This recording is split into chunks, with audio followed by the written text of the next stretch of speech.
Seigneur vous bénisse tous. Amen. Nous sommes contents de tous les témoignages qui ont été là. Et remercions aussi le Seigneur pour la présence de vous tous. Amen. Amen. À notre frère qui a laissé le frère qui a été avec nous. Amen.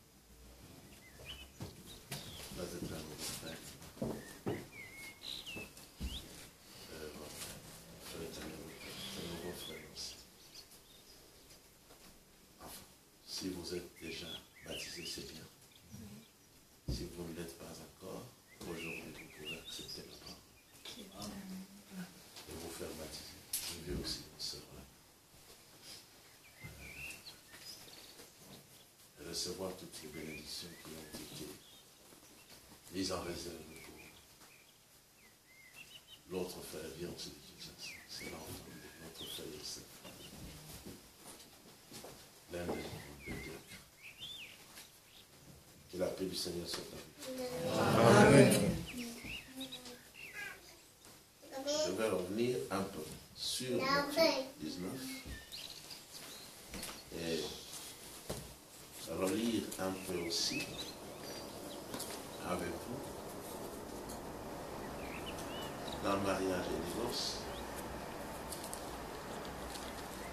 dans la partie d'introduction. Nous avons toujours lu ce qui a été révélé, la révélation. Mais l'introduction à ce chapitre est très importante aussi à connaître. Parce que le prophète n'a pas brutalement commencé à donner la révélation. Mais il a préparé aussi l'assemblée. Il s'est adressé à l'église. En quelques mots. Il a parlé, il a donné même des conseils. Comme le frère Mazan a fait aussi ce matin. Donc, je pourrais revenir là-dessus. Pour que vous voyez aussi, que vous compreniez ce qu'il a voulu transmettre à l'assemblée. Avant de dire ce que le Seigneur lui avait chargé de dire. Amen. Amen.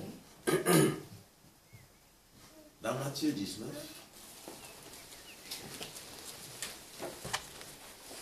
qui est l'écriture qu'il avait considérée,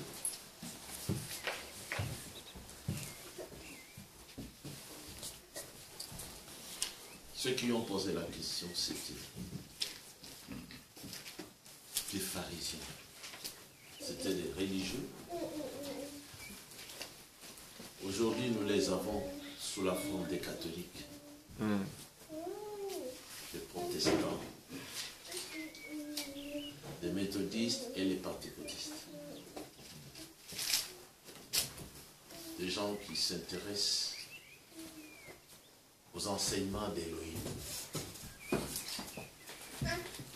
Les gens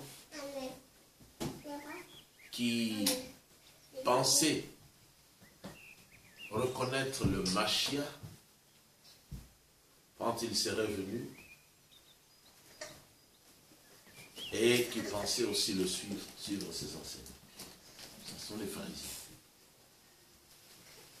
Les pharisiens croyaient en un Messie, Mashiach qui allait venir.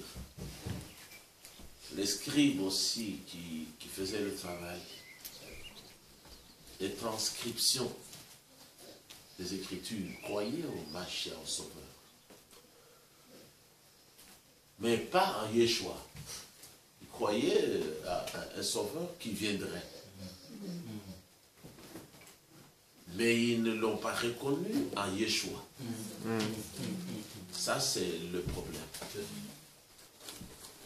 Aujourd'hui encore, c'est la même chose. Toutes ces religions que je venais de citer parlent du Messie, Jésus-Christ.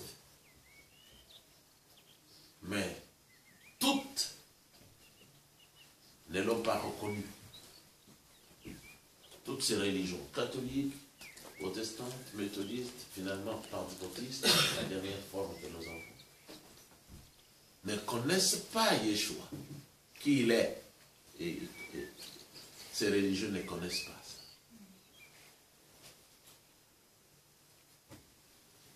Dans leur façon d'adorer en tant que païens, les gens des nations, ils disent de leur bouche, Jésus c'est le Fils de Dieu. Et ils croient qu'il est le Fils de Dieu à la manière des gens des nations. Que Dieu est une autre personne. Jésus, il est aussi une autre personne, différente de Dieu. Et puis, ils croyaient qu'il y a une troisième personne, qui est le Saint-Esprit.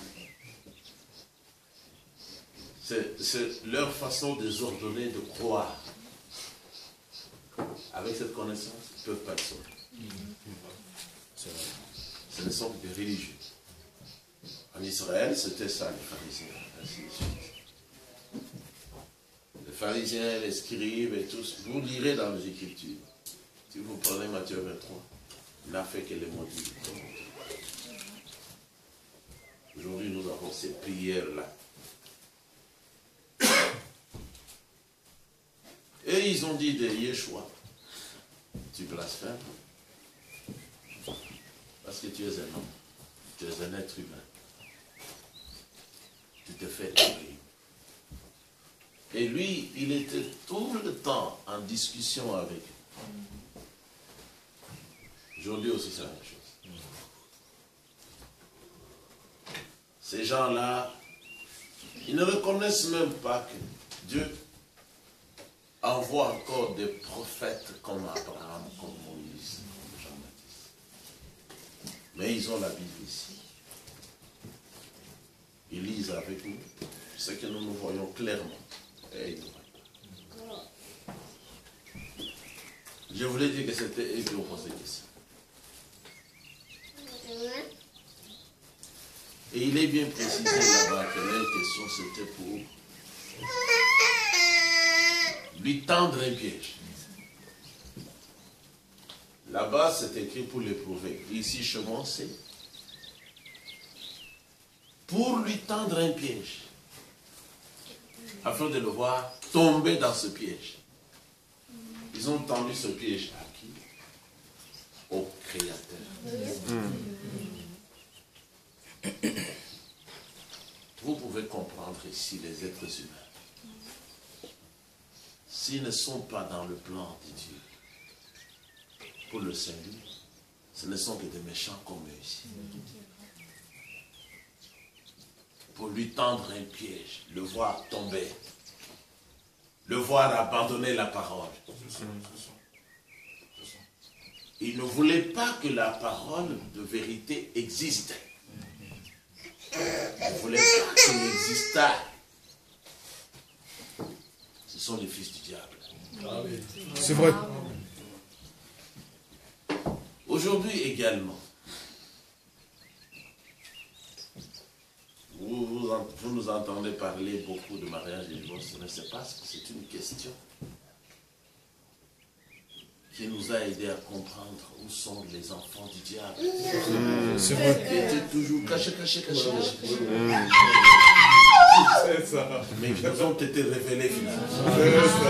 Ils se dévoilent clairement, publiquement, maintenant, sans se cacher. C'est ça. Et ils font des déclarations blasphématoires à longueur de journée contre le Seigneur. Sans se cacher. Ce n'est pas la question de la divinité.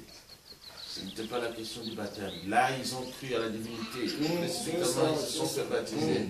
Ainsi de suite. Mais arrivé ici, ils ont dit on avance. Vous avez exagéré. Ce que vous avez dit là n'est pas. Ils ont dit au Seigneur cette parole. C'est pour ça que nous disons souvent mariage et divorce. Mariage et divorce. Amen. Parce que c'est la parole qui nous a consolés. Amen. qui a opéré la séparation. Il a révélé les Béné Elohim. Et qui a mis de côté, qui a rejeté aussi la semence du diable.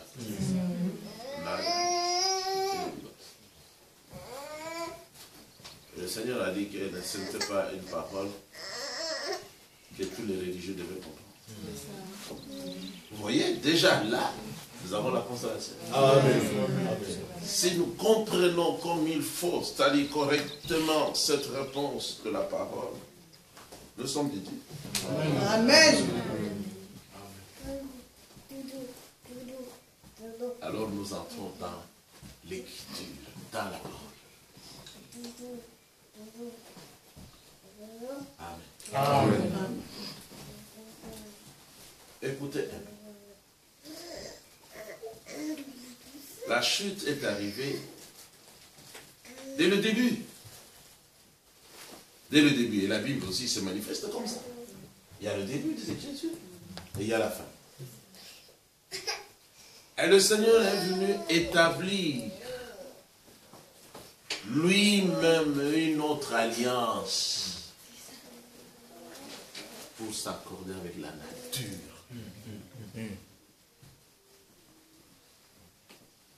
Pour qu'à travers cette alliance,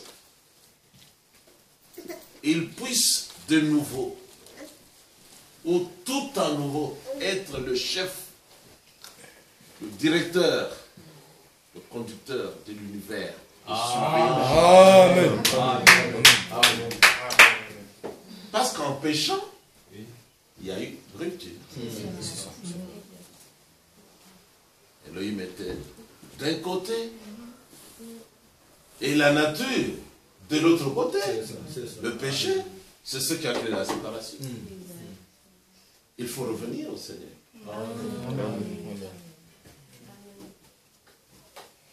Et il est descendu pour recommencer. Amen. La seconde alliance, c'est la nouvelle alliance. C'était la nouvelle, c'est la nouvelle alliance. On n'est pas. C'est ça la nouvelle alliance.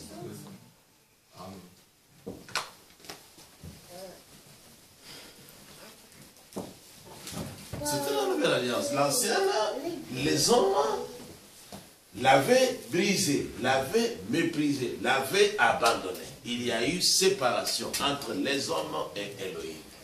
Dites Amen. Amen. Maintenant, il est venu pour donner ce qu'on appelle en français une chance à la nature de vivre encore. Étant en relation avec le créateur de la nature. Amen. Amen. Alors, il a dit, désormais, toi tu es comme ça, tu es comme ça, tu es comme ça. Si tu acceptes, Amen. Amen. Amen. alors le serpent, maintenant, ton alliance, la chance que je te donne maintenant de vivre encore, étant contrôlé par moi, c'est que tu marcheras sur ton ventre. Tu mangeras la poussière de la terre. C'est la parole du Seigneur, originale toujours, adressée au serpent. C'est pour ça qu'il est encore là. C'est vrai. C'est vrai. C'est pour ça qu'il est encore là. Il n'a pas encore été arrêté. Il est sous cette alliance secondaire de Dieu toujours, qui lui permet de vivre en tant que serpent.